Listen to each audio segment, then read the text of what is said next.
Ilang silid-aralan na inaanay na hindi na pinapagamit sa mga mag-aaral sa isang eskwelahan sa Bangaldan, Pangasinan. Yan ang balitang tinutukan live ni Jasmine Gabriel Galban. Jasmine? Chris, bagamat may mga classrooms na hindi na ginagamit dahil sira na o di kaya inaanay na, tiniyak ng pamunuan ng Salaan Elementary School na hindi naapektuhan ang klase ng mga estudyante. Kinain na ng anay ang mga bintana ng dalawang silid-aralan na ito sa Salaan Elementary School sa Mangaldan, Pangasinan. Inaanay na rin ang kisame at iba pang bahagi ng classroom, kaya hindi na ito pinapagamit pa sa mga mag-aaral. Ayusin na lang para makapag-aral yung mga bata. Kawawa yung mga bata dito pag pumapasok. Bukod sa mga inanay na classroom, hindi na rin ginagamit ang 4 na silid-aralan na ito matapos masira na nagdaang bagyo.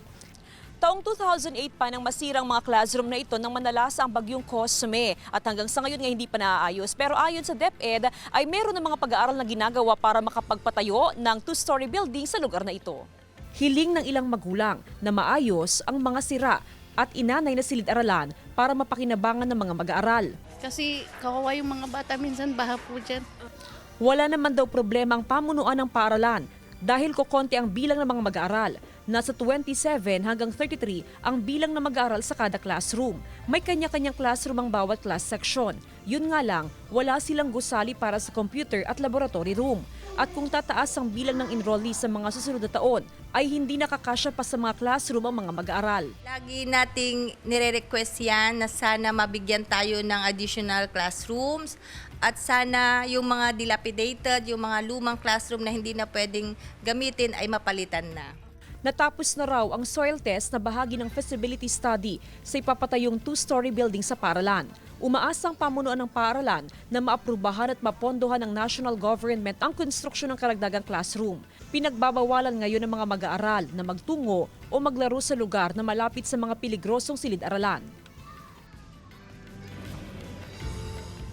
Chris, bukod sa mga classrooms nito ni Naanay, makikita nga natin, Chris, yung matinding anay sa classroom na ito ay meron pang mga katabing mga classroom ang inaanay. Then actually, yun yung klase ng mga grade 1 pupil dito nga sa May Salaan Elementary School. Pero ayon sa pamunuan ng eskwelahan, sa ngayon ay isinasa ilalim na lamang nila yan sa anti-anay treatment dahil hindi nakakayanin pa ng eskwelahan na mabawasan yung bilang ng classroom na ginagamit ng mga estudyante. Actually, Chris, bukod nga doon sa laboratory at computer room na wala sila, ay wala din silang faculty room at maging yung home economics building. Kaya naman ilan lang yan sa mga kakulangan ng classroom dito nga sa Salaan Elementary School. Samantala, Chris, bago yung school year na mag-open ay merong mga classrooms na ibinigay. Ito yung mga bagong gawa na classrooms na nagmula sa local government unit.